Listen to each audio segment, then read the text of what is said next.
We've got a new NBA champion, ladies and gentlemen. He ain't from LA. He ain't from Brooklyn either. He's from Greece. Giannis Antetokounmpo, the Greek freak. What a spectacular performance to close out the Phoenix Suns. You know where we going with this. First takes in the house. Let's go. This is one game away from being an NBA champ, being in the history of this game, being always there. The spin move, the finish! Giannis Antetokounmpo with one of the most iconic performances in the storied history of the NBA Finals. And the slam from Antetokounmpo!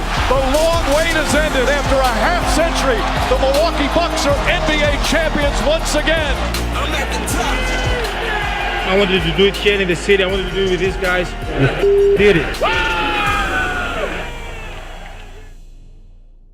That just makes me so happy. I can't even explain it. I might need to make a tray of baklava tonight in honor of Giannis Antetokounmpo. Great final. Oh my gosh, incredible. Max Kellerman, I'm Molly Karen Rose. Hello, everybody. That is Stephen A. Smith. Good morning, Stephen A. Good morning. How y'all doing? Excellent. Congrats to the Milwaukee Bucks, world champs. So Giannis Antetokounmpo was a man on a mission and mission accomplished. Behind 50 points, 14 rebounds, and 5 blocks, he was named Series MVP unanimously. The Bucks held off the Suns in Game 6 of the NBA Finals to capture the franchise's first championship in a half-century. They did so in front of a sellout crowd, more than 17,000 fans inside the arena, along with 65,000 outside. Giannis, talk to me. Don't let nobody tell you what you can be or what you cannot do. You know, people told me I can't make free throws. I made my free throws tonight, and I'm a freaking champion. I made them and I'm supposed to make it. You know, but I'm joking. Actually, I'm not, but this is an addicting feeling. Like, I love playing in the playoffs. I love playing in the finals. And I love playing when the ball is heavy. You know, and this is the moments I want to chase more. I want our team to keep build off this, you know, and hopefully we can do it again. Giannis had 50 points, tied for the most in a finals-clinching win in NBA history. Look at the names on that list. MJ, Magic, Shaq. He also became the first player with 50, 10, and 5 in a playoff game since blocks were tracked. That was in the early 70s. Stephen A. Smith, you were in the building. Tell me this, sir. Thoughts on Giannis's performance? I don't know if I've ever seen a better performance in an NBA Finals closeout game.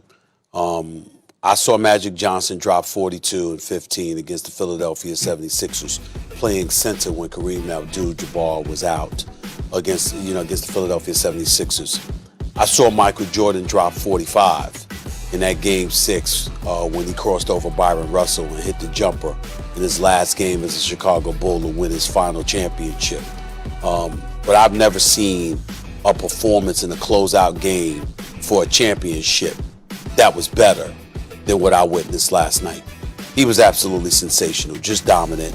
He was a man amongst boys.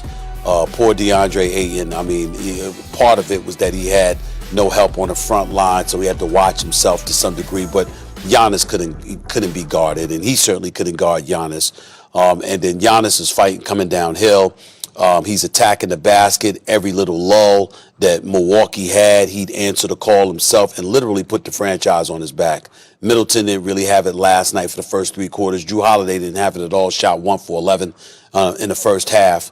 And Giannis said, the hell with all of that. We ain't going back to Phoenix. We ain't going back to the desert. We going to close this out tonight and put the franchise on his back and just willed them to a championship. It was as dominant a performance by a big that I had seen. And we're talking about Shaq, we're talking about Will Chamberlain, we're talking about Bill Russell, we're talking about all of these guys who were legitimate centers, which Giannis Antetokounmpo is not. But he damn sure looked like that last night. And in the end, what I walked away thinking about was, you know, how he stayed the course, the level of adversity. How many times, Max, did we lament during the playoffs, particularly when it came to somebody like Ben Simmons, how he didn't want the ball because he was scared of getting fouled and knew that he would have to go to the free throw line. Well, Giannis didn't care about the ridicule. He didn't care about the insults. He didn't care about the embarrassments or anything like that. He just wouldn't stop coming. And last night, they sent him to the free throw line. We're talking free throws with all the stuff, all the great things that happened last night. What you walked away with most was the fact that this dude, ridiculed ad nauseum throughout the postseason, went to the free throw line 19 times and made 17 free throws. That's 89.5% from the free throw line. He did it all.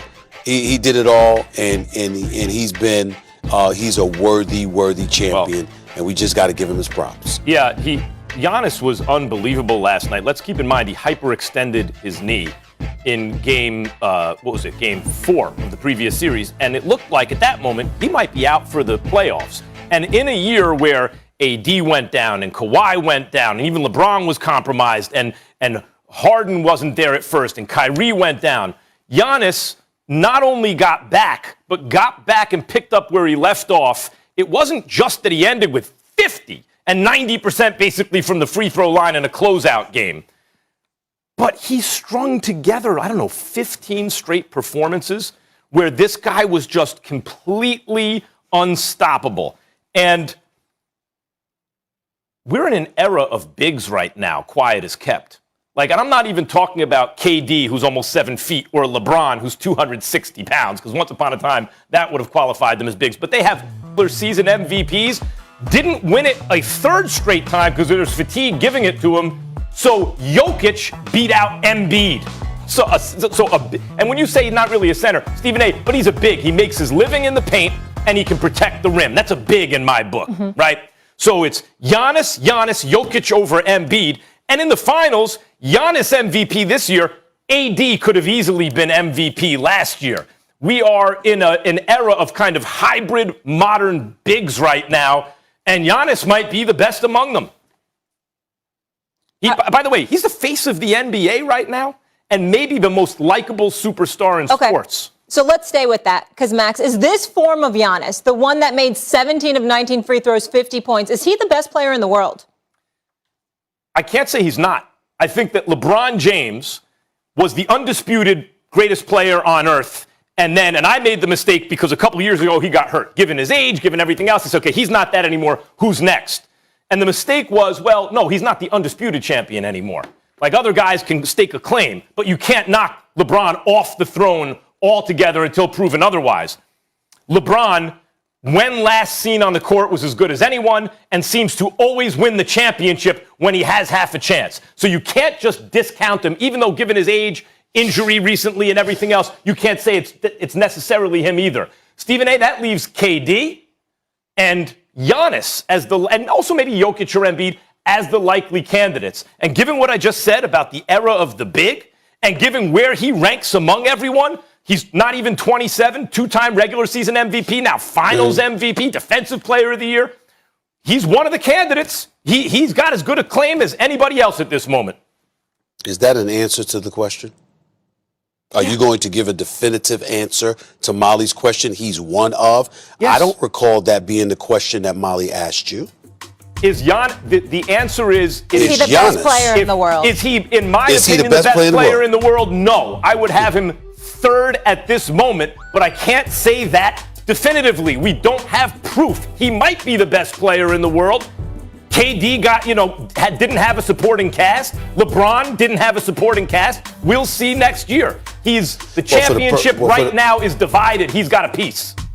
Okay, well, I apologize for being a bit terse or whatever the case may be. I was up all night. It was a championship, and it took me about 3 hours to get 2 miles back to the hotel, for crying out loud, because the city was packed. You'll have to forgive me. But I will tell you this. I still shouldn't be exposed to the drivel that you just pulled out. Giannis is awesome. Giannis is a superstar. Giannis is a champion. And on this day of all days, I'm certainly not trying to throw any shade whatsoever. But don't come to me telling me he's the best player in the world. The answer is hell no. He's not. He's a very dominant big man presence. He's a man amongst boys because he's built, like a chiseled brick house, gaining 60 pounds of muscle since he got into the NBA. He was a man amongst boys because you didn't have a formidable front line. DeAndre Ayton had to stay out of foul trouble. Plus, he's young and he looked like a petrified puppy out there. And he was the big man in the small man's contest as far as I'm concerned last night. But when we talk about skills and what a brother brings to the table, this dude ain't on KD's level. I don't want to hear that. He's not Kevin Durant. Well, Let's stop that right now. The question was this version of Giannis. This version of Giannis hit 90% of his free throws. Hold on, wait a minute. I know what the hell the question was. I'm answering it.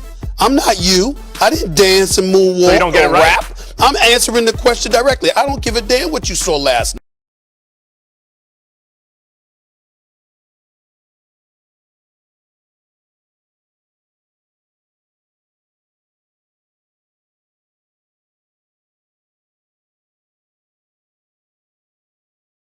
night. He's not better than Kevin Durant. What Giannis did last night definitely deserves to be applauded. But one of the biggest reasons we have to applaud him is because of what we saw was such an aberration for him as it pertains to the free throws is what I'm talking about. That ain't nothing for Kevin Durant. If Kevin Durant shot 17 for 19 from the free throw line, we'd be like, damn, he missed 2 free throws. That's what we'd be like. We wouldn't think about the 17 he made. We think about the 2 he missed because he normally doesn't miss them. He's a career 85% plus shooter from the free throw line. Right, He's he a misses career 3 out of 20. 28 point per game scorer. He's a sniper, long range, 6'11" with a 7'6" wingspan. Giannis ain't that dude. Giannis is great. Giannis is a champion. He is somebody that has elevated himself to being one of the preeminent faces in the National Basketball Association. No question about that. I give you that. He's top 3. I even agree with you there. You want to go there? That's fine. But we need to talk about knocking guys like Kawhi or others off the pedestal. When we're talking about the best in the game of basketball, resumes do matter. It doesn't matter what just happened immediately because of the plethora of injuries you yourself pointed to, Max. We've got guys that have been injured and has been out, and we don't hold that against them. We don't use that as an excuse to knock them off the pedestal. We wouldn't be calling Giannis less than great if Giannis couldn't play in the NBA Finals because of that hyperextended right knee that he suffered. So we got to ultimately look at their resume and their skill set. And when it comes to skills, especially with those Beetlejuice eyes of yours, I keep telling you about that. The one man on this planet that does not need glasses is you. To sit up there and talk about him as the best in the world. I appreciate the fact that you just said he's top 3, but he's in the discussion.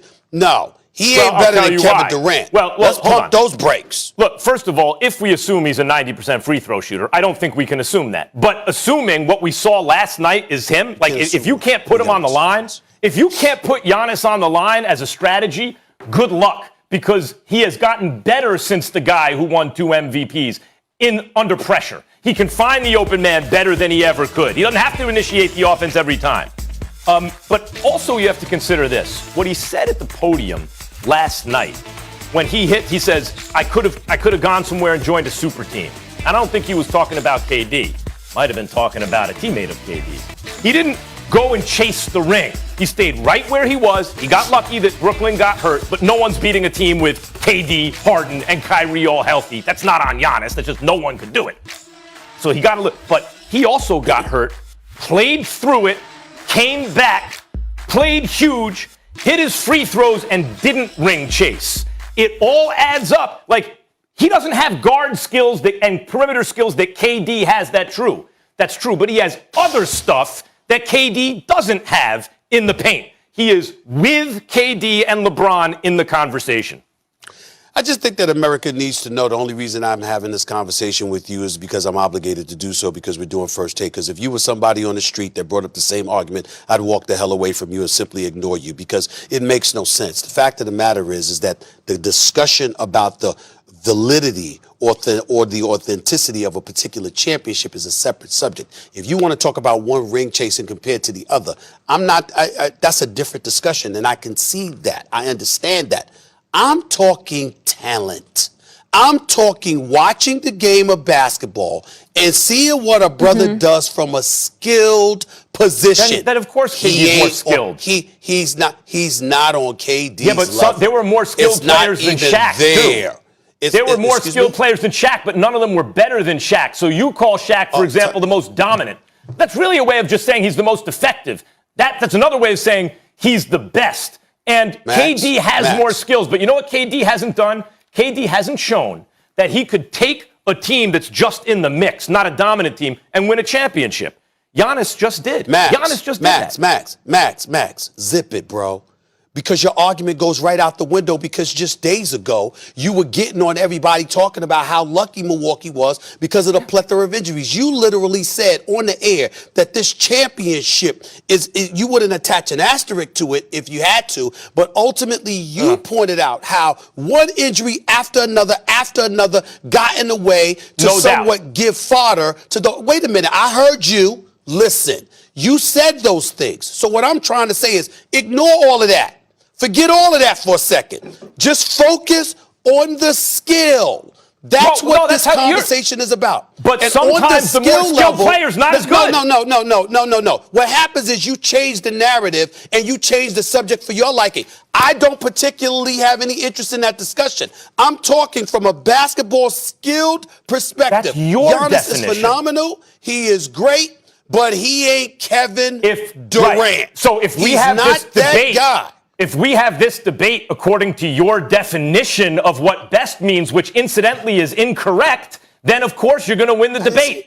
But the most skilled player is not always the best player. For example, there were many more skilled players than Shaq. No, you time out. First take is on the television. Look at the bottom line. Giannis, the best player on the planet. That was the question. Was the best I answered the question. Shaq was the best player on the planet, even when he wasn't the most skilled, because he was most physically dominant. You and I agree. If you make me order them right now, I would say LeBron, KD, Giannis. But I can't prove that. Giannis is right there with them. And best means the most effective. And the most skilled player is not the most effective if someone else can impose their physical will. So Max Kellerman is on national television telling people what the definition of best is. No, you are. It's really a damn shame I have to talk basketball with you. I'm just correcting your definition. Really is. Molly asked a specific question. I answered the question, and then you want to change it up to mean whatever the hell you're talking about. I'm just saying, look at KD against Giannis from a skilled basketball perspective. Right, that's not what Molly there's asked. nothing to talk about. Right, that's not what Molly asked. That's all I said. No, what you did was offer your definition of best. I offered a competing and better definition, and now you're claiming that my definition doesn't count. No, in fact, my definition is better. Now you're lying to the American public. Let me ask you a question. Answer the question, because it's not rhetorical. When it comes to basketball, there's nothing that you utter out of your mouth that's remotely even on my level. It's not rhetorical. This is a real question. Honest with you. Were there more skilled players than Shaq when Shaq was in his prime? Excuse me? Were there more skilled players than Shaq when Shaq was in his prime? Well, that depends on how you look at it. Were there more skilled players, yes or no? Because you're 7'1". Yes, you dunked on people. But did you see Shaq's agility, his mobility, his athleticism, has agility his and mobility post moves, et cetera, et cetera? Yeah, I thought there was a couple of players more skilled than Shaq. Right. Absolutely. More skilled, better. Okay, because now we're debating the definition of better. So let's move on here. So as for the Suns and Chris Paul, they've lost their 3 NBA finals. And still looking for the franchise's first championship, Chris Paul became the first player to lose 4 best-of-7 series in which his team led 2-0. He's one of 5 players ever with 10 or more All-NBA selections without winning an NBA title, alongside Hall of Famers Karl Malone, Charles Barkley, John Stockton, and Elgin Baylor. Here's CP3. It'll take a while to process this or whatnot, but it's the same mentality. Get back to work. You know what I mean? I ain't retiring, if that's what you're asking. That's out. So, back to work. Nobody probably expected us to be where we are except for us, but excuse me, it is what it is. Like I said, all season long with our team, ain't no moral victories. Stephen A., do you think Chris Paul's legacy has taken a hit after these finals? No. I don't think it's elevated, but I don't think it took a hit because even though there was a couple of games he certainly could have played better, and he ended up losing in the NBA Finals. Last night in Game 6, he was the best player on the court for the Phoenix Suns. He showed up. Devin Booker, God bless him, because I got a lot of love for that kid, and I think he's got a bright future. He didn't show up to his capabilities. Mikal Bridges was a no-show. Crowder wasn't that effective offensively, even though his numbers ended up decent. DeAndre Ayton looked absolutely petrified. He was bobbling rebounds. He was bobbling passes into the interior. He wasn't himself. Cameron Johnson is somebody that was not embraced as far as I'm concerned. I thought he spent a lot of time being ignored for most of this series, not to my liking. And then last night when you needed him to deliver, he couldn't do it as well. And I'm looking at a 36-year-old miniature guard at 6 feet, devoid of the athleticism that, a lot of these guards have. And he went out there and he got them to Game 6 of an NBA Finals. Again, his stock was not elevated because he ultimately lost in the NBA Finals and lost 4 straight games after being up 2-0. And it's the 4th time in his playoff in his career that he's lost a 2-0 lead in the postseason, which is the most in history. We get all of that. But in the end, if he had wet the bed, if he had played like garbage, if he had not showed up to do what he could, that would be different. There were times last night I wished he would have been a bit more aggressive shooting the basketball, but they had clearly made the decision, we're going to live and die with Booker, and they kept giving Booker the ball. But in the end, Chris Paul ended up being their best player on the court in Game 6. And because of that reality, I look at him and I don't say it's diminished.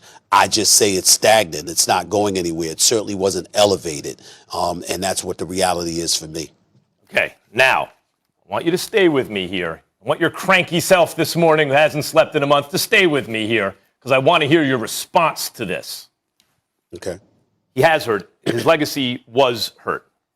And this is what I mean. Chris Paul is a brilliant player, the perfect point guard, point god.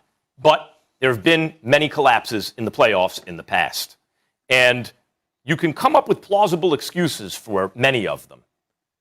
But still, he was usually the best player on the team. And the one time he wasn't, he got hurt and couldn't play in Game 7. So this was a legacy swing series for Chris Paul. He was about to hurt his legacy heading into Game 6 of the conference finals. But they would have lost in Game 7. It would have been terrible for Chris Paul because they're playing better without him. But he saved it by having an all-time great Game 6. Puts him in the finals. Stephen A. didn't play well in these finals by and large. And we can't judge it in a static way compared to where he was, because either there's another piece of evidence that he couldn't get it done, or there's a piece of evidence that demolishes everything that came before. He got it done. He had a blunder at the end of Game 5. It was a blunder. Maybe they don't win anyway, but it was absolutely a blunder. And as much as you're absolutely... in Game 4 too, Max. Yeah, Game 4 right. too. Yeah, but as much as you're absolutely right about DeAndre Ayton looking petrified and a lot of guys not showing up, actually Chris Paul looked really tight to me, especially in the first half of that game, especially early. They all looked tight, including their leader, who is Chris Paul, who sets the tone.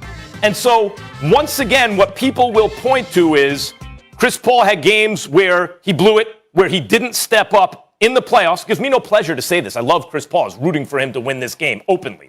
Even though I'm supposed to be impartial, I couldn't help but to root for him. But the fact is, once again, he didn't get it done. Once again, in high leverage moments, his team that had a lead collapsed. And he didn't play poorly in the final game of the series, as it turns out. But he didn't save the day either. So I think this is another little piece of evidence that overall people will point to and say, there is a reason he's not a champion. I won't summarily dismiss that perspective, nor will I say that you're being unfair or disrespectful to him. What I would say is that there is a reality that has to be embraced. This is not the Clippers when he had Lob City with DeAndre Jordan and Blake Griffin, and they were up 3-2 on the Houston Rockets, and James Harden was on the bench. And Houston still went on a 49-9 run to win that Game 6 at the Staples Center and ultimately won Game 7 back at the Toyota Center in Houston. This was a Milwaukee Bucks team that all of us walked into the series, with the exception of you, and it's not to knock you because you had a good point about what you were saying about the Suns. But the reality is that if Giannis Antetokounmpo was healthy, we weren't picking the Phoenix Suns. We knew that if Giannis Antetokounmpo, the Greek Freak, were healthy, they were bigger, they were stronger, they were more athletic, they would attack the basket, and they would attack the thinness of the Phoenix Suns, particularly on their front line. You're talking about a point guard who's a quintessential point guard who made his bones about being from being a floor general, running a team and maximizing the potential around him. But when those other guys can't do but so much, because they simply are outmanned, which the Phoenix Suns were. That is going to be taken into consideration as well, because we all knew that if Giannis could be back healthy, the Milwaukee Bucks were going to win this I'm not disagreeing with that. That's what it came down to. The only thing I'll say is Chris Paul makes a few extra plays when the moment required it, and actually the Suns won that series. A bunch of games went down to the wire. He didn't make but you plays. can look at Booker, too. Right. Booker in Game 3. We got plenty more time to get into this, guys. Let me just get into commercial break here real quick. Giannis obviously putting on a show in the Bucks Game 6 victory, but is that the greatest closeout performance in NBA Finals history? Big Perk will join us to debate that one. Plus, we go from one Buck to another. Tom Brady and the Tampa Bay. Giannis closed out the NBA Finals in style, becoming just the 7th player in NBA history to score 50 points in a Finals game, but he dominated all series long. The Greek Freak averaged over 35 points per game in the Finals. That was the 3rd most in a player's first Finals appearance in NBA history. That led him to winning Finals MVP. He's just the 3rd player ever to win MVP, Finals MVP, and Defensive Player of the Year in his career, joining Michael Jordan and Hakeem Olajuwon. NBA champion Kendrick Perkins, kind enough to join us now. Big Perk, good to see you as always, sir. We'll get you on the screen in just a second. I'll get to you in a second, Perk. Stephen A., is this the best closeout performance in Finals history? It's right there. It's hard for me to, to eclipse Jordan's 45 because it was a game-winning shot. It was pressure. It was on the road against a loaded Utah Jazz team, and Michael Jordan delivered the goods. I got one of my boys, a champ based out of Detroit. I'm about to block him for the entire summer because he thinks he knows basketball. Up, and he's one of those guys. It's important to mention his name because he's so starving for attention when it comes to the sport of basketball. Kendrick Perkins, Max Kellerman, Molly. His name is Champ. He's based out of Detroit, Texas, me more than my daughters when it comes to the sport of basketball. Just an annoying ass person. I'm getting ready to block him for the whole damn summer. You do need sleep. By the way, these are his friends. I love him, but when you get on my nerves, you know how I am. Max can speak to that from a level of expertise. But it's just ridiculous. He's the same guy that had Mike. He said that he wouldn't even have LeBron James in the top 10. So his credibility just goes out of the window right there. All right, Champ. Come on, Champ. Get it together. Champ's not even the top 10 contender. It's ridiculous. But at the end of the day, Michael Jordan being on the road, obviously that's a very, very big deal. Dropping 45, crossover, game-winning shot, epic, memorable, the whole bit. But Giannis was just so dominant last night. I don't think that any of us are in a position to look at an NBA Finals closeout game and say, oh, this performance was better or that performance was better. It might have been aesthetically better when you look at Jordan and the crossover and the pose that we still hold on to more than 20 years later, and stuff like that. Magic Johnson, filling in for Kareem Abdul-Jabbar, playing center against Caldwell Jones and Darryl Dawkins, Chocolate Thunder and people like that in the early 80s. We get all of that. But Giannis last night was so unstoppable. And to see him just shred all the critics, all the cynicism, the vitriol that was being thrown in his direction where people anticipated that, he was going to miss his free throws. If he had just made shots from the field, then that would be one thing. But to do it by hitting 17 of 19 free throws when the guy, just struggles to hit free throws so flagrantly so, that's the kind of stuff that seals the deal and makes you say, hey. Before I make my point. I can't put anything above it. Question. You got on me in the very first segment because when asked if he is the best player in the world, I said Giannis can't be just dismissed from the conversation. Push come to shove, I put him 3rd, but the title is disputed. Now, are you turning around and doing the same thing here? Or are you saying, yes, this is the best performance in a closeout game? Is it just in the conversation, or is it where do you rank it? I said to you that I can't put anything above Jordan's 45. Okay, so it's not the Kendrick best. Perkins, did I not say that? Did I not say that? It's not the best. Okay, so it's not the best. I agree it's not the best. It is not the best. I feel the same way about this as I feel about Giannis's status in the league. I don't put it as number 1, but it's in the conversation. Let me tell you the ones that are better. You identified a couple. Magic Johnson, as a rookie, he was 19 when he entered the league that year, jumped at center and gave you 42, 15, and 7 in the finals. I can't put this above that. I just can't do it. Especially context matters. Everyone got hurt. Like, the Bucks were not going to be in the finals if the Brooklyn Nets weren't hurt. They were getting smoked.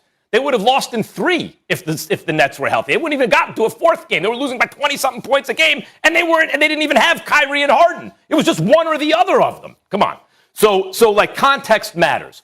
You bring up Jordan's game, I don't have to I don't have to go over that again. Let me give you the one that's actually number one. Number one is Clyde Frazier, and I didn't see it, Stephen A. Maybe you did. I wasn't born yet.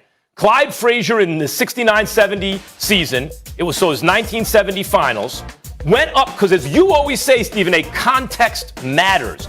It wasn't that the team he was playing was lucky to get there or the Knicks were lucky to get there. He went up against a team with Wilt, Jerry West, and Elgin Baylor, who was supposed to beat the Knicks. That's 3 still, people could argue, top 10 or 15 greatest players who ever lived on the same team.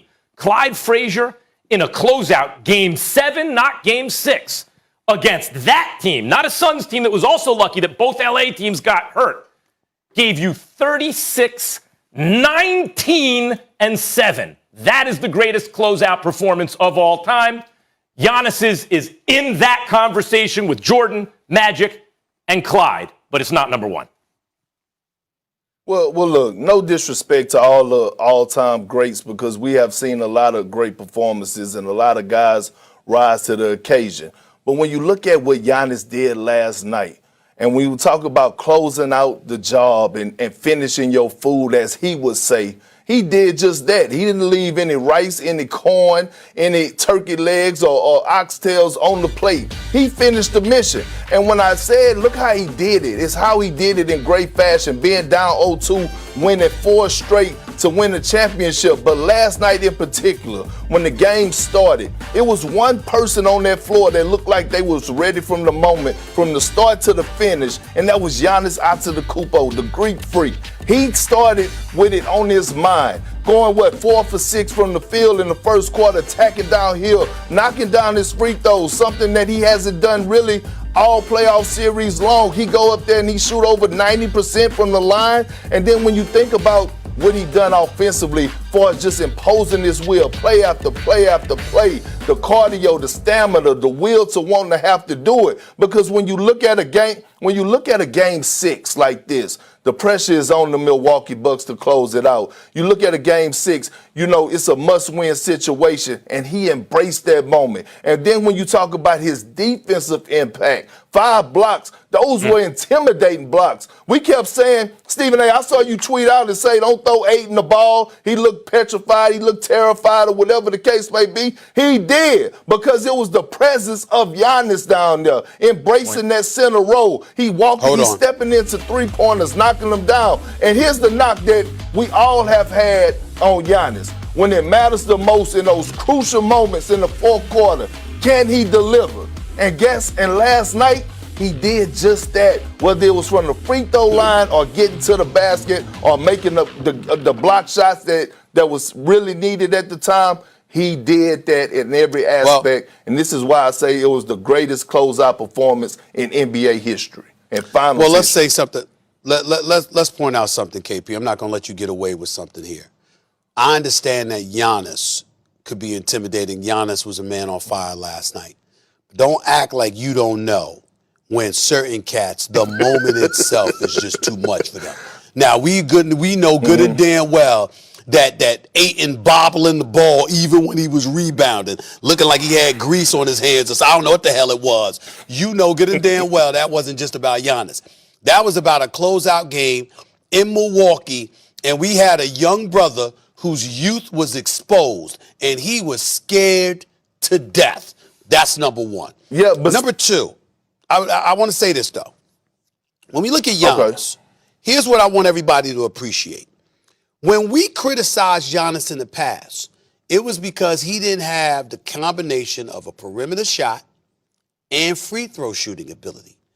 We've never accused him of being scared. No one has ever accused Giannis of being scared. We thought that he played bully ball, he pushed you downhill, he had momentum, and he knew how to finish at the basket. But if you kept him away from the basket like Kawhi Leonard did, it would be problematic for him. What makes it impressive last night is that, okay, you still might not have had a perimeter shot, but you was hitting a couple of them last night, even hit a 3.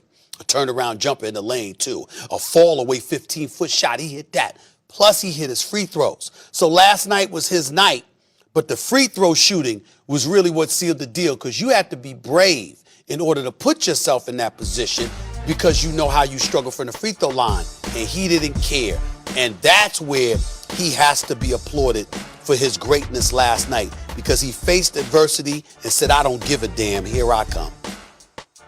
Yeah, and look, Max, Stephen A., let me tell y'all something. As a player, right, outside, you see all the fans, you feel the atmosphere, and you're walking into the arena, you see all the media, and you happen to take a glimpse to your left or to your right. You see the champagne right there. You see all the things, the trophy is sitting somewhere where you can see it. It's in your presence. That is it. That's in the back of your mind. Like as a player, that's in the back of your mind. And when we saw the start of that game last night, everybody on the court looked rattled except for Giannis. Everybody looked rattled. Honestly, I thought we was looking at a JV high school game last night, the way that guys were playing and clanking off the side of the rim and shooting air balls and turning over the ball. Everybody was doing that except Giannis. And for him to complete the mission with a 50-piece wing dinner spicy, along with those 5 blocks and dominating on the defensive side of things, it was just a hell of a performance. One of the greatest I've seen, the greatest. Perk, you just made the point I was going to make, so I'll just add this because everyone, I agree, everyone looked shook. The whole Phoenix Suns team, including Chris Paul, Devin Booker, looked tight early, right? I just need to we have to bring up Bill Russell if we're talking about closeout games. He was Mr. Game 7. Bill Russell, and you, a former Celtic, Kendrick Perkins should appreciate this. Game 7, 1962 against the Lakers, went for 30 points and 44 boards in one game. So did you see the game, Max? Of course not. We're talking about. Did you see the tape of the game? Did you see the tape of the game? I have not watched that game. No. That would be, Max, why we didn't mention it. No, well, no, we didn't say that you've ever seen. I didn't see. I'm just saying that one would deduce that we want something we saw. But it did occur. But it did occur. It did occur. Like, let's put it this way: can we let this segment go by without mentioning Bill Russell? We got to. Then why didn't you mention Bob Pettit? Bob Pettit dropped 50 in a closeout game against the Celtics in 1958. How come you didn't mention that, Max? We can mention a lot of guys, but Bill Russell got to be mentioned. We got to go to break. The Nets open as next season's titles favorites, followed by the Lakers and then the Bucks. Everybody needs a vacation. When we come back on First Take. The CIA does experiments like this, right? Like, what does sleep deprivation do? Brady's time in Tampa be more impressive than his first post-Super Bowl White House trip since 2005? After skipping visits by the Patriots in 2015 and 2017. Brady joking to President Biden about age, doubters of Tampa Bay's win, and the president's election victory, and being called Sleepy Tom. Here's the GOAT on the celebratory occasion. At one point, we were 7-5, struggling a little bit, as the president alluded to. But we found our rhythm. We got on a roll. Not a lot of people, think that we could have won. And in fact, I think about 40% of the people still don't think we won. I understand that. You understand that, Mr. President? I understand that. Yeah. And personally, it's nice for me to be back here. We had a game in Chicago where I forgot what down it was. I lost track of 1 down in 21 years of playing. And they started calling me Sleepy Tom. Why would they do that to me? I mean, the guy even looks better than when he was younger. It's He delivered the hell out of those lines, too. Like, he inspires me to defy time and aging. My goodness. Let's stay focused, though, Max. That was a lot of fun. If Brady wins another Super Bowl, I know people at home are going to roll their eyes and think this is ridiculous, but it might not be. Could his time with the Bucks ever be more impressive than his time with the Patriots, considering the age and... No, it's a good question because of the age. Yeah. Like, every time he wins a Super Bowl now, if he does it again, he's destroying the old record, which was his. Yeah. Right? Like, he's so far out ahead of everyone in terms of being an outlier with age. But no, the time with the Pats can never be exceeded by what he does with the Bucks. Partly that's because the Bucks roster, just eyeball test, you go, oh my God, that's the most loaded roster in the NFL, both sides of the ball, overall, like by a lot. What roster really comes close? I think that's the best 3 receivers ever on one team. Receivers. Not to mention he still has Gronk, his safety blanket, and 2 other tight ends who are really good. He got 3 receivers, 3 tight ends are great. He's got an offensive line, he got everything. But with the Patriots, it wasn't always that way. With the Patriots, you knew that they were going to be there in spite of what you thought of their roster. When you look for preseason, you go, yeah, they have a pretty good roster. Lots of teams have good rosters. And at the time, it looked like, well, they got Belichick. Belichick will figure out a way. And people like me, some people said Brady, but people like me say, it's a coach's league, it's Belichick. But every time he does something with the Bucs now, not only on a loaded roster, making it a little bit maybe less impressive than doing it without the same kind of loaded roster, Stephen A., it shines a light on how much it was Brady during those Pats years, with receivers that were no brand name receivers, making them better. He was there for, what was it? He 18 years? You lose track of the Super Bowls. Making the Super Bowl half the years and winning it 2/3, 3/4 of the time he got there. How do you possibly beat that with a new team? Here's how you could possibly beat that, Max. When you consider the greatness of Bill Belichick and what you yourself have chronicled in terms of all the responsibilities that come with a head coach and what Bill Belichick has done to assemble a roster and to provide the level of leadership that keeps everybody mission-minded with one agenda in mind, and establishing the Patriot way. Clearly, you can't pull that off without Tom Brady, and we know that because he was phenomenal. But in the same breath, Tom Brady couldn't have pulled it off if he was surrounded by dudes who weren't about the agenda, the mission, and the way things were supposed to be. We could throw Robert Kraft as the owner in there for delegating those responsibilities to Bill Belichick instead of somebody else, and supporting him through numerous trials and tribulations that obviously included Spygate, Deflategate, and everything else in between. But in the end, if you are Tom Brady and you have that cushion to fall back on, somebody could easily look at that and say, okay, well, who deserves credit and how much? That's the question mark. You don't hear anybody asking the question in Tampa, how much credit does Bruce Arians deserve? It's all about Tom. Tom goes to Tampa. Tom wants Antonio Brown. Tom wants Rob Gronkowski, not necessarily in that order. Tom has the personnel that he wants. They make personnel decisions. They run it by Tom Brady. The system that they incorporated and implemented, they made sure it was fitting for Tom Brady. So when you look at it from that perspective, and you consider the fact that his first year there, he goes and he wins a Super Bowl championship at the age of 42 or 43. And then if he were to come back and do it again, I don't think that we can look at it and say that it was any less impressive than the 6 Super Bowl rings he had in New England with the support of Bill Belichick. Not when he's done what he's done in Tampa. And it's his baby. 6. I think you can say it's less. Now, if Tom Brady plays till he's almost 50 and he wins like 3 Super Bowls in Tampa, come back and we'll talk again. But I think 6 is too. You get to 9 and win 6. Half the Super Bowls played in this century. Yeah, just make the movie now. It's unbelievable. It's unbelievable. He's unbelievable. But I just think Bill Belichick is phenomenal too. In Tampa, it's about Tom. You win back-to-back titles in your 40s, and you're the man. I don't know what we could say about that. How can anything eclipse that? Yeah, he did it. All the sacrifices, all the discipline, there he is.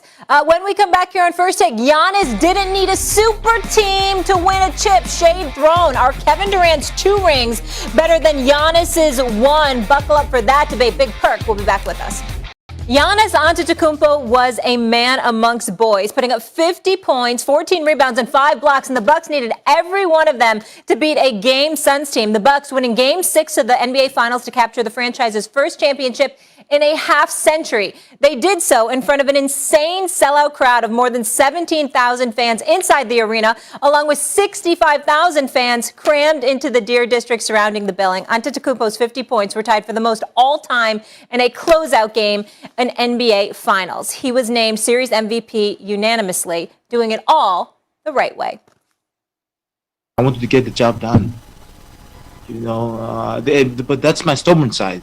Like, it's easy to go somewhere and go and win a championship with somebody else. It's easy. I could go, like, I don't want to put anybody in the spot, but I could go to a super team and, you know, just do my part and win a championship, still one. But this is the hard way to do it, and this is the way. And we did it. We did it, man. I need his energy right now. I need his intensity. Big Perk back here with us. Max, let me ask you this, and I was looking forward to this debate all show. What would you rather have? Would you rather have KD's 2 rings with the Warriors, joining a super team, or, quote, do it the right way and have 1 ring like Giannis? This is a trick question. It's Giannis by so much. It's by so much. And I say that even after saying they were lucky that KD and Harden and Kyrie weren't all healthy together, and that Kawhi got hurt in the West, and that AD got hurt in the West. Yes, they were lucky, but you know why? Because if you put Kyrie, Harden, and KD on the same team, you've constructed a can't-lose team. The rings that KD won are even worse than that. He joined a 73-win team, the all-time record, that already won 1 championship, that came within a shot of winning another championship. They couldn't lose at that point. When you create a situation where you can't lose, you don't prove the same kind of things. We already know that KD is very skilled, as Stephen A. said. But you don't prove the other stuff we really want to know about, what a championship tells us about your grit, about your determination, about your ability to overcome obstacles, because there are no obstacles if you put an MVP caliber player onto 73. Not only that, the death lineup in 2015 that the Warriors ran out, Harrison Barnes was the weakest link. They exchanged their weakest link. They replaced it with the strongest link in the NBA other than LeBron. They replaced Harrison Barnes in the death lineup that was considered invincible with Kevin Garnett. So, yeah, guess what? Garnett won back-to-back finals MVPs. I don't think he deserved both of them. LeBron deserved at least one of those. But you know why? Because you have too much to worry about on that team. Who's going to stop Kevin Durant? You got to worry about Steph Curry and Klay Thompson and then have Iguodala and Draymond Green too. It's ridiculous. Of course you can. Giannis, when he hit the podium and said the right way, stayed right where he was, took a cast of non-superstars, 2 quasi-stars, almost stars, and won a championship with a string of performances as good as any we've ever seen in the playoffs, and capped it with a 50-point night that makes us question today, is this the greatest closeout performance ever? His 3rd 40-plus double-digit rebound night in the same series. Yes, Giannis's ring means more, and everybody knows it. Well, you could say it means more, Max Kellerman, and I'm not going to refute that. But what I would tell you to answer the question directly is that I'm sorry if this isn't a direct answer, but it's a matter of preference.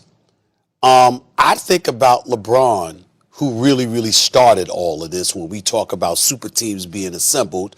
Or you could actually start it in Boston, because I thought that was a super team that Kendrick Perkins was on, when you got KG, Ray Allen, Paul Pierce, and Rondo. I mean, damn, that's lethal. But let's start with LeBron. So let's see.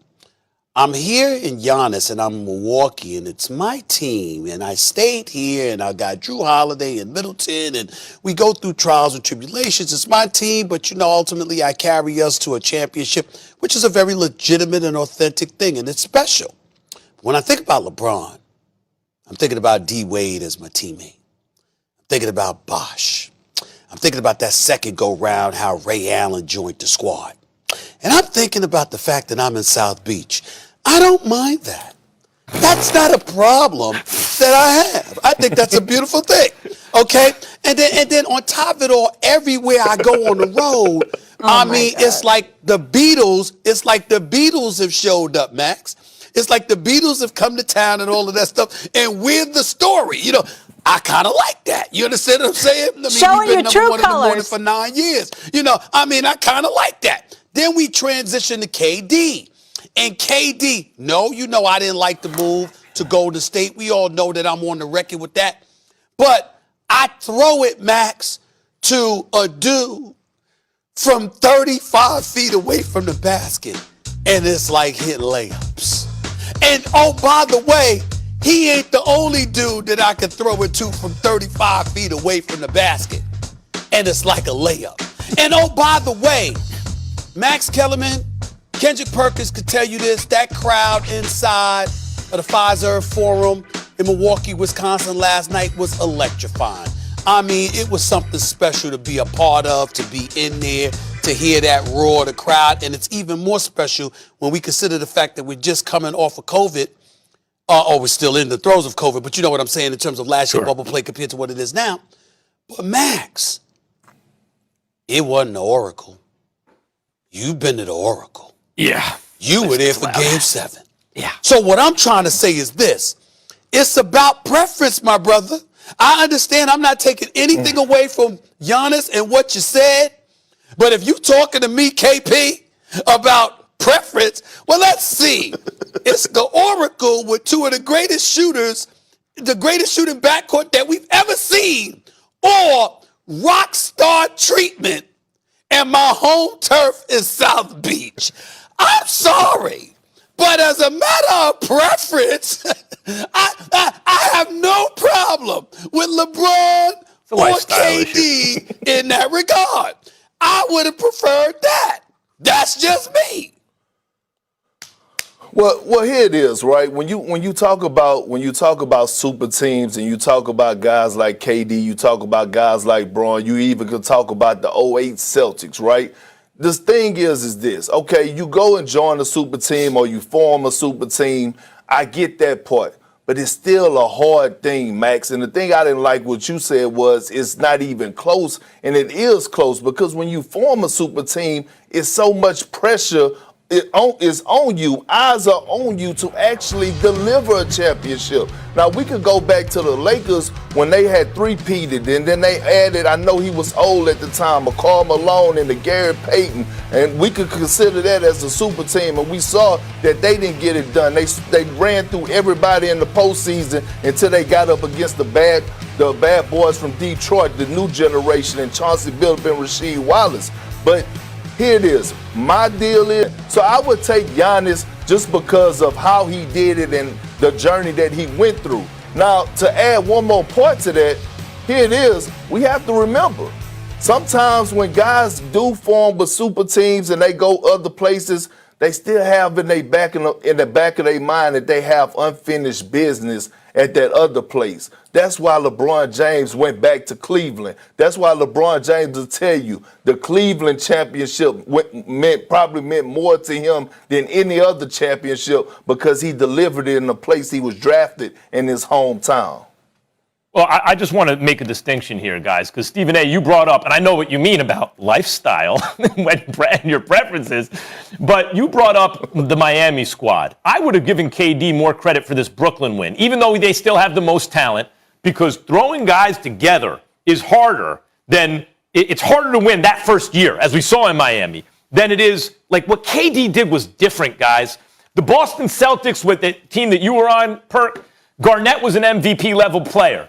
But Pierce and Ray Allen weren't. Let's just be honest. They were all-star level players. And they Hall of Famers. They Hall of Famers. Yeah, but there's a difference. But you could say, who's better, this guy or that guy? The MVP level is better than the all-star level. Pierce and Ray Allen are Hall of Famers. There are higher levels of player. Like, for example, Kevin Garnett. That was what the Warriors had. They had an MVP player in Steph.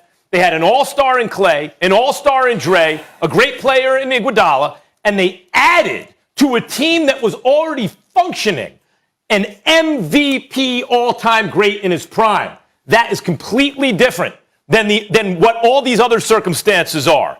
That's why those rings, to me, it's like you couldn't not win. How do you not win if they just won 73 games, came a play away, and then you add KD? That's different than LeBron. That's a super-duper team. It's different. Well, Let me say a couple of things. Number one, Paul Pierce was called the truth for a reason because he closed. Number two, Ray Allen, I would remind you that if it wasn't for the exceptionalism of Steph Curry, I would remind you that the all-time three-point king would be Ray Allen. This brother was something special. And by the way, I just recently heard he was in some kind of bike accident or whatever. I hope he's all right. Nothing but the best to that brother. I love Ray Allen. So I want to say that. The other thing that I will say to you is this. Again, Giannis did it the right way. He did it the Jordan way. He did it the Kobe way. He did it the Tim Duncan way. We get all of that. We understand that. Okay? And I'm not taking anything away from him. But I would like to point out that this season, above many, many others, has proven just because you assemble something doesn't mean that it necessarily works out. Look at what happened to the Brooklyn Nets.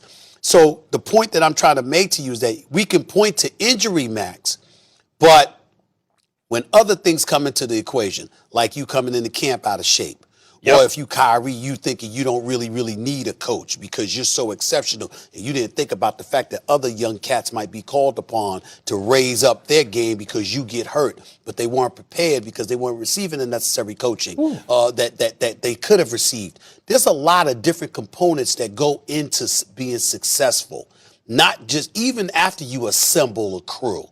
And the bottom line is, I can't dismiss the championships that KD earned, nor that LeBron earned, because they still had to work their butts off in order to become champions. Absolutely. Big Perk will be back with us in just a moment, guys. Next on First Take, some football to get into. Last season, Big Ben started off the season hot, winning Your face. Big Disgrace. Somebody better put your bag into your place. Bring it. football. Let's get it. That's right. First Take is bringing you Camp Takes, all the biggest storylines from NFL training camps, starting with the NFC North. Cowboys open camp today looking for a bounce-back season. You hear that, Stephen A? With Dak Prescott healthy again. Dallas also featured on Hard Knocks, somebody rudely calling it Soft Knocks. Not okay. The defending champs, Tampa Bay, will hold their first practice on Sunday. Tommy Brady and the Bucs getting a head start as usual because they're playing that opening game, of course, on Thursday night. And the Steelers take part in their first practice tomorrow as well. They'll face the Cowboys. Okay, Stephen A. Both your squads in the Hall of Fame game. You should go to that as they hope to reverse the trend from last season when they lost 4 of 5. So Big Ben. What? Why would I do that? Why would I contaminate myself by exposing myself to the Cowboys before I have to? I thought you were a Steelers fan. I thought you would want to be I am, but it's a meaningless game. The Cowboys are now determined to make a deep postseason run. Yeah. Apparently they weren't determined the last time, but now they're determined. You mean soft knocks? Yes, you mean soft knocks? So disrespectful. Fits the defense.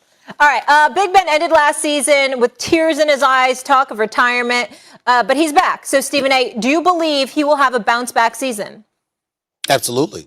I do believe he'll have a bounce-back season because I think that the defense will still be elite with Minkah Fitzpatrick and the crew. Still got Stephon Tuitt and the rest of those guys. But I also think that offensively, you look at the five-headed monster. I know there's some questions about their offensive line. I think that Mike Tomlin's going to shore that up as their weapons. I've got Chase Claypool. I've got Juju Smith-Schuster back. I've got James Washington. I've got Eric Ebron.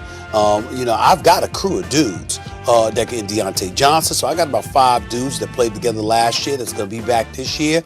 And I finally have a running game because this brother, Najee Harris, out of Alabama, can ball.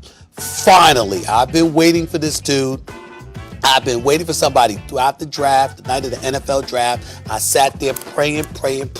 Just let him fall. Steelers, if I remember correctly, had like the 24th pick. I'm like, just let him fall. Just let this guy fall. He was the only thing on my mind the night of the NFL draft. I didn't care about anything else. I mean, it's going to be nice to watch Trey Lance in a 49ers uniform and some other stuff going on, Luke Wilson with the Jets and others. But my mind was on Najee Harris falling to the Pittsburgh Steelers. And it happened, baby. And so now you got Big Ben Roethlisberger. He's going to have a running game for the first time in about 4 years or so. At least 4 years, okay? He's going to have a running game to go with that passing game. You ain't going to ask him to throw 50 times in order to win a football game. Might have to throw over 30, maybe even 40 a couple of times. But Najee Harris is going to be that dude. And that's all I needed. Steelers will rebound. Big Ben Roethlisberger will rebound. And the Steelers are taking the AFC North. I mean, That's I'm not right, I talking said. to an objective person. No, that's you're not. That's the first thing, Molly. We all recognize. Oh, It's all really? heart. It's Mr. no Big head. Blue and Danny Dimes and how he's the story of Dimes. that. Oh, Here we you're go. not talking Please to an let the objective Giants dude. actually Really? be good this year. Playoff Please. run. I need something positive, please. When I do it, please. no, listen, we all have our rooting interests, but clearly, Stephen A., yours are here on display.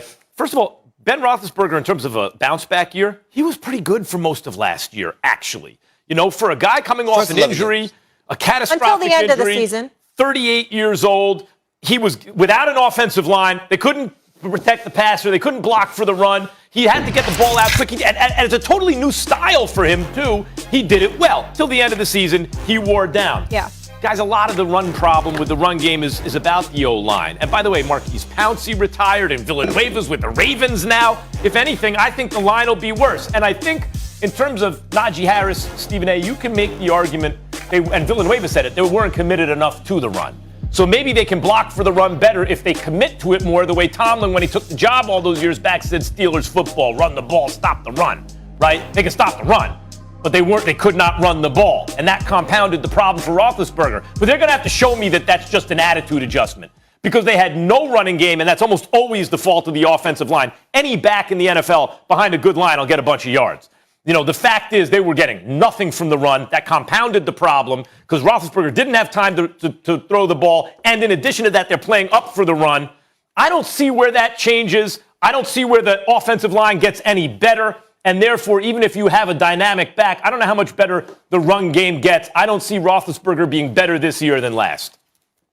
Top 3 defense against the pass. Top 3 defense in points allowed and yards allowed. I think this Steelers defense is going to be big time. It's going to be legit. It's going to give them opportunities to do some things on offense. And I think they'll be playing ahead instead of behind most of the time. And even though I get your point about offensive lines, what I will remind you of, Max, is this. Dallas's offensive line once upon a time was big time. But guess what? Their running game elevated to another level once it was Ezekiel Elliott in that backfield instead of his predecessors. You being able to run the football is not a foregone conclusion. And it is a completely and totally contingent on that offensive line. We've seen teams with decent offensive lines, if not better than that didn't have stout running games because they didn't have that runner. I'm saying if you're a special running back, you can make a difference. And you can make offensive lines look good, too. And I think Najee Harris is one of those dudes. Time will tell. DeMarco Murray looked pretty good behind that Cowboys offensive line. You're right, though. Not Yeah, the, 1 year the premier when they guy, had him run 392 times and then threw him away like the garbage. The premier guys behind a good offensive line will get more yards than the average guys, no doubt about it. But I don't know if a premier guy can turn a bad line into a good one. Time will tell. All I know is I'm so excited for football season. Get a nice spread, have people over, watch games all day, wear your jackets, the best weather. Fall's the best. All right. Chris Paul ready to get back to work to attempt another run at that elusive chip. Find out why Max thinks this may have been his last shot. Racing out to a 2-0 series lead at home behind Chris Paul. CP3 shot nearly 60% from deep and averaged 28 points per game in those 2 games. Then he cooled off a bit, averaging under 20 points per game from game 3 on, committing 13 turnovers and shooting worse from inside and outside the arc. And the Suns' performance dropped as well, losing 4 straight to close out the finals. Phoenix shot 30% or worse from deep in 3 of the final 4 games. Kendrick Perkins back with us. Stephen A., another disappointing end to the season for CP3. Is this it for him? Has his championship window officially closed? I think so. I really do. I hope I'm wrong. And who knows? He could end up departing from Phoenix because, remember, he's got a player option scheduled to be paid $44 million this year. But he can opt out and get a 2-year deal at about $70 million. A 3-year deal at about $100 million. You just never know with the money that's out there where he could end up. But assuming that he stays put, even though I expect Phoenix to make some noise because I believe in them, I just think that the West is getting stronger and stronger. Kawhi's probably going to stay with the Clippers. Unless that changes, they'll be formidable. We know that we believe the Suns would have lost to them if Kawhi had not gotten hurt. Anthony Davis and LeBron James will be back. We don't know where Damian Lillard's going to be moved to. Klay Thompson is expected to be back healthy. And him and Steph will be there as well. Plus, they got 2 first-round picks, 2 top 15 picks in the upcoming NBA draft. And so I look at all of those things and I just say to myself, to be 36 years of age, to be the best player on the court for the Phoenix Suns last night, to be in your 16th year, to be this close, and for this opportunity to slip through your fingers, you just found yourself thinking that this was CP3's lone chance, because I just brought up the West.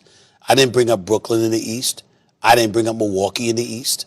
I didn't bring up Philly in the East. I didn't bring up Atlanta in the East. Who knows who could end up in Miami? I didn't bring that up. I just think that it's too much of a daunting task to expect that at this point in time in his career that there's another opportunity laying down the road for CP3. I think it came and it went last night. Yeah, probably. But you have to acknowledge, given how long guys are playing nowadays, given how well Chris Paul played this year, and given the fact that he could always ring chase, although Giannis boxed these dudes with what he said last night, it's going to be a little bit harder for them to save face ring chasing now. But given that he could purchase it, he could say, all right, I'm going to take a little less money and go, or a lot less money and go join the Lakers, for example. But his championship window has closed with this Suns team, and in a larger way has probably closed. In other words, I don't think Chris Paul's future is one in which he is one of, let's say, the 2 best players on a championship team. If you hang around long enough, you can be a nice addition to a team that will win a championship without being the best or maybe not the second best player on the team eventually. You pointed it out in the Western Conference. Golden State is going to be back next year to what they were pre-Durant, which is not what they were with Durant, but it was pretty damn good. It was great, in fact. The Lakers, if AD and LeBron stays healthy, I still like them better than everyone else. I don't think Kawhi is going to be there next year, given the nature of his injury, at least not as Kawhi Leonard until maybe later in the season, maybe not even then.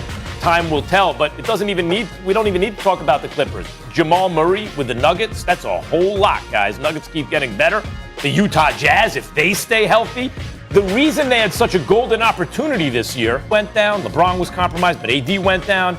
Jamal Murray wasn't there, and then Kawhi went down. He didn't play against him. That's why they got out of the West. This was Chris Paul's shot. That's why I thought so much of his legacy was riding on his play in games 5 and 6 to get to a game 7. And that's why I was rooting for him so hard, and I'm so disappointed today and sad for him. Guys, he could still wind up with a ring, but we all know what we mean when we say, he won a ring. We mean when he was a great, great player, when he had a team and was in the nucleus of the best players on the team. And I think that ship has sailed unless he really hardcore ring chases this upcoming season. Well, I wouldn't say that. It all depends on what CP3 wants, right? I think that window is still open, and it all depends on what direction he want to go. Is he about his money, or he's about going get trying to get an actual ring? And Max, one thing I do agree with you on, he's not a first or second option guy right now. We saw that not going deep into the playoffs. He could get you through the regular season.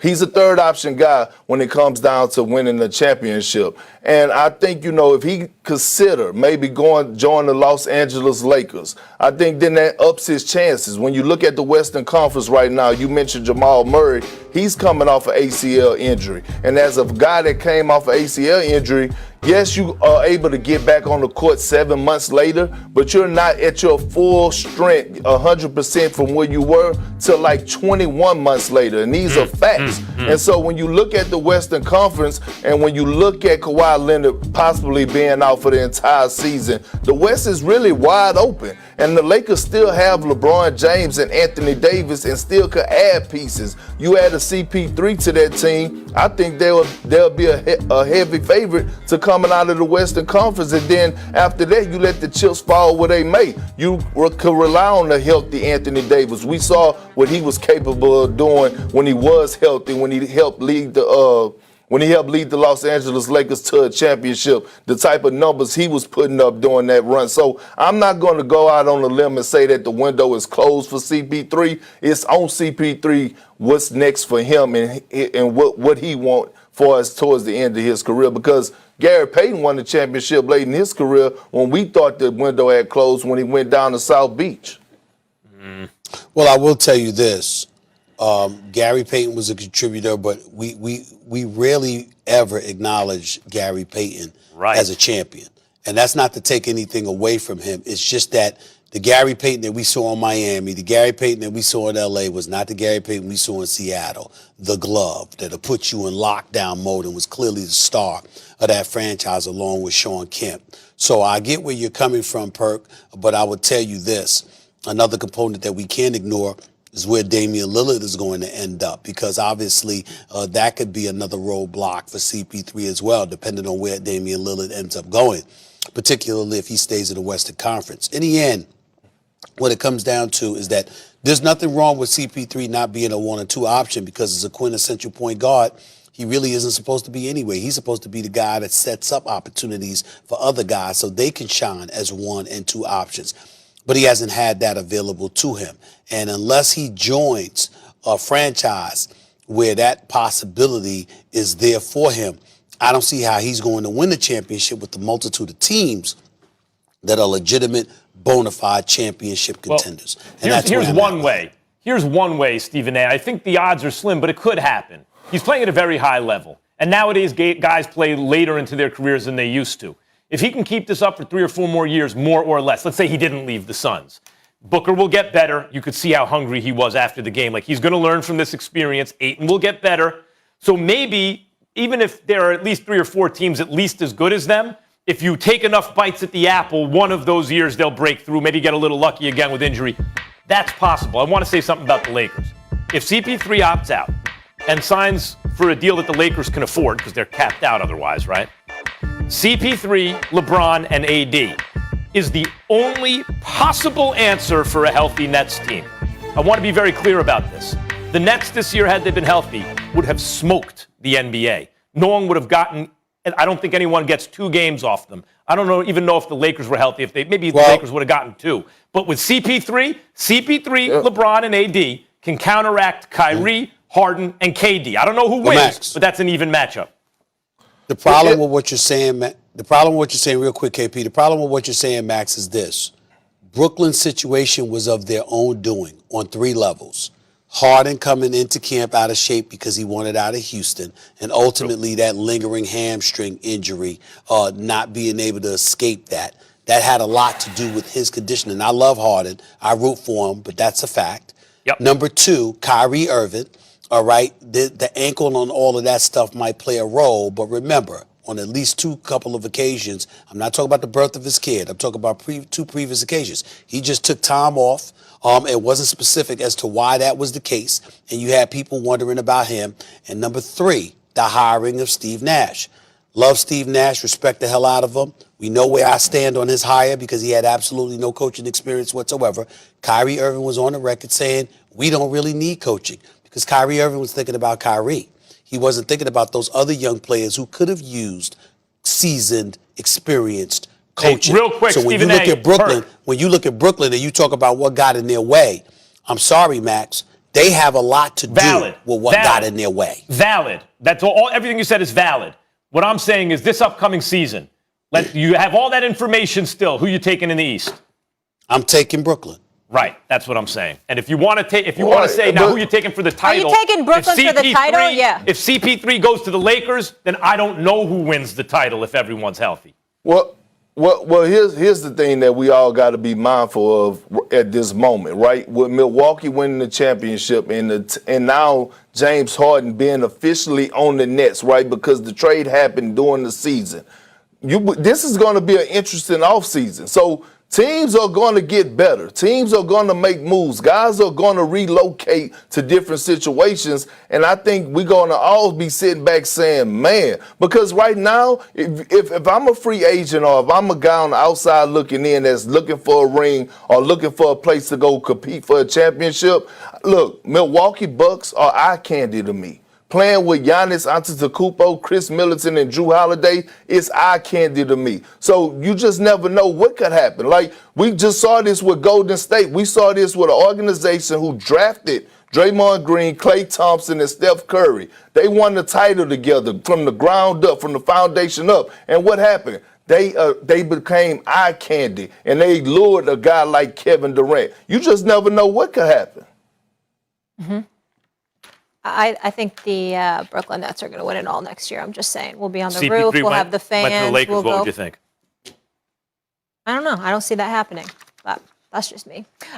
Guess what, Perk? You get a couple days off, then we'll see you out here for the draft. Thank you, thank you. The Suns failed to get the job done while Giannis took home the title. We'll get into more Giannis when we come back. But first, take a listen.